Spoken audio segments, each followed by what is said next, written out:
एक सवाल, अगर आप अपने हक के लिए आवाज उठाए और बदले में आपको आतंकवादी बता दिया जाए तो आप क्या करेंगे? क्या आप चुप रहेंगे या सच्चाई के लिए लड़ेंगे?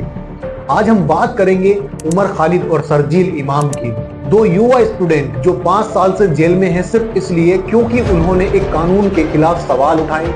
लेकिन ये कहानी सिर्फ इन दो लोगों की नहीं है, ये कहानी है हमारे लोकतंत्र की, हमारी बोलने की आजादी की और उस सिस्टम की जो सवाल पूछने वालों को सजा देता है। आज हम इस वीडियो में सच्चाई जानेंगे कि ये केस हमारे संविधान और समाज को कैसे प्रभावित करता है। तो चलिए जानते हैं आज की इस वीडियो में। उमर खालिद और शर्जील इमाम दोनों जेएनयू के पढ़े लिखे स्टूडेंट हैं। उमर 1987 में पैदा हुए, जिन्होंने हिस्ट्री में पीएचडी की।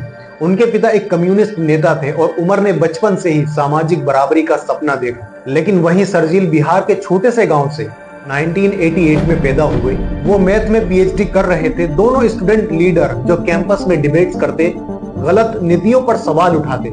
लेकिन उनका असली संघर्ष शुरू हुआ जब सिटीजनशिप अमेंडमेंट एक्ट यानी सीएए आया। सीएए क्या है? ये एक कानून है जो कहता है पड़ोसी देशों से हिंदू, सिख, ईसाई को आसानी से नागरिकता मिल सकती है, लेकिन मुस्लिम को नहीं। ये संविधान के बराबरी के सिद्धांत यानी आर्टिकल 14 को चोट पहुंचाता है और इसकी वजह से पूरे देश में तूफान आ गया। 2019 और 20 में 200 से ज्यादा शहरों में लाखों लोग सड़कों पर उतरे।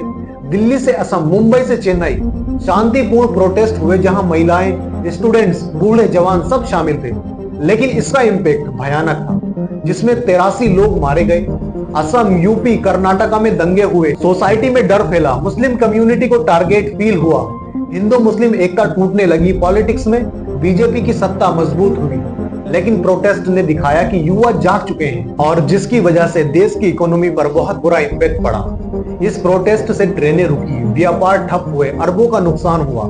लेकिन ये बलिदान था लोकतंत्र बचाने का। लेकिन उमर खालिद और शर्जील इमाम चर्चा में तब आए जब जेएनयू में एक इवेंट को लेकर उन पर देशद्रोही का ठप्पा लगा। 2016 में जेएनयू में एक इवेंट हुआ था जिसका नाम था a country without A post office against judicial killing. ये असल में एक डिबेट और डिस्कशन इवेंट था जिसमें कुछ स्टूडेंट अफजल गुरु की फांसी और कश्मीर के हालात पर चर्चा कर रहे हैं। इवेंट को यूनिवर्सिटी की अनुमति से किया गया था, लेकिन प्रोग्राम के दौरान कुछ बाहरी लोग जो जेएनयू के छात्र नहीं थे वहां पहुंचे और उन्होंने कश्मीर की आजादी और भारत तेरे टुकड़े होंगे जैसे नारे लगाए। इसी से विवाद शुरू हुआ। मीडिया ने बिना जांच किए पूरे इवेंट को देशद्रोही कार्यक्रम बता दिया और उमर खालिद, कन्हैया कुमार और अन्य छात्रों पर देशद्रोही का ठप्पा लगा दिया। जांच के बाद सच्चाई सामने आई। दिल्ली पुलिस को कोई ठोस सबूत नहीं मिला कि उमर खालिद ने खुद कोई एंटी इंडिया नारे लगाए थे। कोर्ट ने भी ये साबित हुआ कि उमर ने वहां केवल डिबेट में हिस्सा लिया था और उनके खिलाफ कोई प्रत्यक्ष सबूत नहीं है। फिर भी मीडिया ने लगातार उन्हीं के चेहरे और वीडियो को दिखाकर उन्हें देशद्रोही और खतरनाक बताना जारी रखा।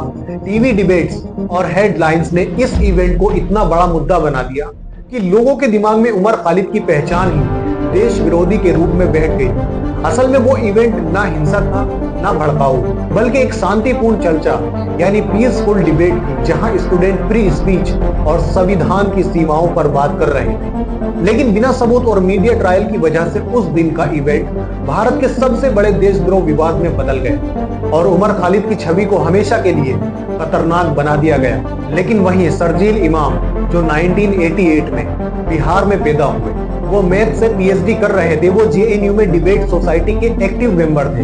2014 में वो किसान आंदोलन से जुड़े और फिर 2019 में सीएए प्रोटेस्ट में शामिल हुए। दोनों का मकसद एक ही था, समाज में बराबरी और संविधान की रक्षा। शर्जील इमाम जेएनयू के रिसर्च स्कॉलर थे और 2019 और 2020 में जब देश भर में सीएए एनआरसी के खिलाफ प्रदर्शन हो रहे थे तो वो इन आंदोलन के आयोजकों में से एक थे। वो हर बार अपने भाषणों में शांतिपूर्ण विरोध की बात करते थे। लेकिन 25 जनवरी सन 2020 को अलीगढ़ मुस्लिम यूनिवर्सिटी में दिए गए उनके एक स्पीच से विवाद शुरू हो गया। उस स्पीच में उन्होंने कहा था कि अगर हम चाहे तो असम और नॉर्थ ईस्ट को भारत से अस्थायी रूप से अलग कर सकते हैं ताकि वहां की फोर्सेस ना पहुंच पाए। मीडिया ने इस लाइन को तोड़ मरोड़ कर पेश किया और इसे भारत तोड़ने की साजिश बता दिया, जबकि शर्जील का कहना था कि उनका मतलब था शांतिपूर्ण तरीके से नॉर्थ ईस्ट की सड़कों को ब्लॉक करना ताकि सरकार पर दबाव बनाया जा सके, ना कि देश तोड़ना। लेकिन बयान वायरल होते ही कई राज्यों, दिल्ली, असम, उत्तर प्रदेश, अरुणाचल प्रदेश और मणिपुर में उनके खिलाफ देशद्रोह यानी आईपीसी 124 एक्ट और यूएपीए के तहत मुकदमा दर्ज कर लिया गया। कुछ दिनों बाद दिल्ली पुलिस की स्पेशल सेल ने उन्हें गिरफ्तार कर लिया। अदालत में यह भी साफ हुआ कि उन्होंने अपनी स्पीच में कहीं भी हिंसा या हथियार उठाने की बात नहीं की थी। 2022 में सुप्रीम कोर्ट ने देशद्रोह कानून को अस्थायी रूप से निलंबित कर दिया, जिसके बाद शर्जील का केस कानूनी रूप से अटका हुआ है। यानी शर्जील इमाम को जेल में इसलिए भेजा गया क्योंकि उनकी स्पीच को गलत तरीके से देश विरोधी बताकर पेश किया गया, जबकि उनके शब्दों का असली मकसद था अहिंसक विरोध और लोकतांत्रिक तरीके से सरकार तक अपनी आवाज पहुंचाना। उमर ने कैंपस फॉर पीस शुरू किया। कैंपस में डिस्कशन, जहां हिंदू मुस्लिम साथ बैठकर सीएए की कमियां समझते। शर्जील ने जामिया और अलीगढ़ में चक्का जाम का आह्वान किया, ट्रेन रोककर विरोध किया, लेकिन बिना हिंसा के। उनके विचार सरल थे, संविधान बचाओ, बराबरी लाओ। उमर कहते हैं कि हिंसा नहीं, संवाद से लड़ाई लड़ो। इन दोनों पर जो आरोप है वो है यूएपीए यानी अनलॉफुल एक्टिविटीज प्रिवेंशन एक्ट, जो 1967 में आया। इसको बनाया गया था आतंकवादी के लिए और देश के खिलाफ होने वाली गैर कानूनी गतिविधियों को रोकने के लिए। दूसरा राजद्रोह, तीसरा दंगा भड़काना और चौथा क्रिमिनल कॉन्स्पिरेंसी जैसे आरोप लगाए गए इन दोनों पर। दिल्ली पुलिस का दावा है कि 2020 के दिल्ली दंगे में 53 मौतें और 700 लोग जो घायल हुए थे वो इन्हीं की वजह से हुए थे। शर्जील इमाम की गिरफ्तारी 28 जनवरी सन 2020 को बिहार से हुई। सीएए प्रोटेस्ट पीक पर थे।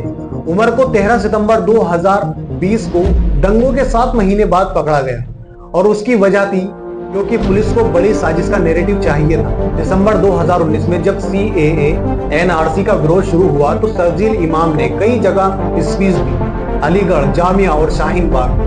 सरकार ने कहा कि उसके भाषण भड़काऊ थे और उससे लोगों को हिंसा के लिए उकसाया गया। फरवरी 2020 में दिल्ली में हिंसा हुई, जाफराबाद और चांदबाग जैसे इलाकों में। लेकिन 2021 की संसदीय समिति यानी standing committee on home affairs की रिपोर्ट खुद कहती है कि दंगे दोनों समुदाय में भड़के, लेकिन सरकार ने सिर्फ प्रोटेस्टर्स को टारगेट किया। इसके बाद पुलिस ने शर्जील इमाम और उमर खालिद पर राजद्रोह, सेडिशंस और यूएपीए जैसे गंभीर केस लगाए। पुलिस ने 20,000 पन्नों की चार्जशीट दी, जिसमें व्हाट्सएप चैट, ईमेल्स और स्पीचेस को सबूत बताया गया। लेकिन 2025 में जब उमर के वकील ने हाई कोर्ट में अपील की तो उन्होंने कहा ये चैट्स फेक हैं, टाइम स्टैम्प गलत है। मतलब चैट को 2020 की बताया गया, लेकिन उसमें जो डेटा था वो 2021 का निकला, यानी सबूतों में गड़बड़ी के संकेत मिले। फिर कोर्ट ने सुप्रीम कोर्ट के तेजिंदर पाल सिंह के केस 2022 का हवाला दिया, जिसमें साफ कहा गया था किसी भाषण को सिर्फ इसलिए क्रिमिनल नहीं कहा जा सकता जब तक उससे डायरेक्ट हिंसा ना हुई हो। यानी शर्जील की स्पीच को भड़काऊ कह देना काफी नहीं है जब तक कोई हिंसा उनसे डायरेक्ट जुड़ी साबित ना हो। फिर भी 2025 तक ना कोई ट्रायल शुरू हुआ, ना कोई अंतिम फैसला। एमनेस्टी इंटरनेशनल 2025 की रिपोर्ट कहती है ये केस राजनीतिक रूप से प्रेरित लगते हैं। लीगल प्रोसेस भी बेहद धीमी रही। 5 साल हो गए, कोई ट्रायल शुरू नहीं हुआ। और जब 2022 में शर्जील ने बेल मांगी तो कोर्ट ने कहा यह देश के खिलाफ साजिश का केस है, इसलिए बेल नहीं दी जा सकती। यानी ना मुकदमा पूरा हुआ, ना सजा मिली, ना बरी हुए, बस सालों से जेल में है बिना किसी ठोस ट्रायल के। 2020 से अब तक 5 साल बीत चुके हैं, लेकिन कोई ट्रायल शुरू नहीं हुआ। 2022 में ट्रायल कोर्ट ने बेल देने से मना कर दिया। कोर्ट ने कहा यह साजिश का प्रथम दृष्टीय सबूत है। यानी कोर्ट ने कहा कि शुरुआत में ऐसा लगता है कि कोई साजिश हुई थी, इसलिए बेल नहीं दी जा सकती। फिर दिल्ली हाई कोर्ट ने भी 2 सितंबर 2025 को जमानत याचिका खारिज कर दी। जस्टिस नवीन चावला ने कहा ट्रायल में समय लगेगा, लेकिन एनसीआरबी के डेटा के अनुसार यूएपीए वाले केस में औसतन 7 साल लगते हैं। अब सवाल उठता है क्या यह न्याय संगत ट्रायल है? संविधान का आर्टिकल 21 कहता है कि हर व्यक्ति को स्पीडी ट्रायल यानी तेज न्याय का अधिकार है, लेकिन अगर किसी को 5 साल जेल में रखकर भी चार्ज फ्रेम नहीं किया गया तो ये संविधान का उल्लंघन और मानव अधिकार का हनन है। Human rights watch, amnesty international और इंटरनेशनल कमीशन ऑफ जूरिस्ट ने 2025 की रिपोर्ट में कहा ये केस फ्री स्पीच का दमन है। कमजोर सबूतों के आधार पर लोगों को जेल में रखना लोकतंत्र के खिलाफ है। कोई फॉरेंसिक लिंक नहीं है, सिर्फ सर्कमस्टेंशियल सबूत है, यानी ना कोई वीडियो ना कोई हिंसा का डायरेक्ट सबूत, बस चैट्स और स्पीचेस को ही आधार बनाया गया है। इसी बीच कुछ बीजेपी के नेताओं पर भी दंगे भड़काने के आरोप लगे थे, लेकिन वे आजाद हैं, जबकि प्रदर्शनकारियों पर यूएपीए लगा दिया गया, जो एक बेहद सख्त कानून है। इस पूरे मामले का सबसे बड़ा नुकसान क्या है? लोकतंत्र की कमजोरी। हमारे संविधान का आर्टिकल 19 हमें बोलने की आजादी देता है, लेकिन यूएपीए जो 2019 में और सख्त किया गया था, इस आजादी को कुचल देता है। डेटा बताता है कि 2020 से 2025 के बीच 10,000 लोगों को यूएपीए में गिरफ्तार किया गया, लेकिन सिर्फ 2% मामलों में ही सजा हुई। ह्यूमन राइट्स वॉच की रिपोर्ट है 2025 की, यानी 98% लोग सालों से जेल में बंद रहे, बिना ट्रायल, बिना सजा, बिना आजादी के। दोस्तों, उमर और शर्जील की कहानी हम सबकी है। अगर सवाल पूछने की सजा जेल है, तो हमारा लोकतंत्र खतरे में है। मेरा मानना है सच सामने लाना हमारा हक है और चुप रहना सबसे बड़ा गुनाह। वीडियो इंफॉर्मेटिव लगा हो तो वीडियो को लाइक करें और शेयर करें, ताकि ये इंफॉर्मेशन हर किसी तक पहुंच सके और उन लोगों को इंसाफ मिल सके जो झूठे केसेस में फंसाए गए हैं। Thank you.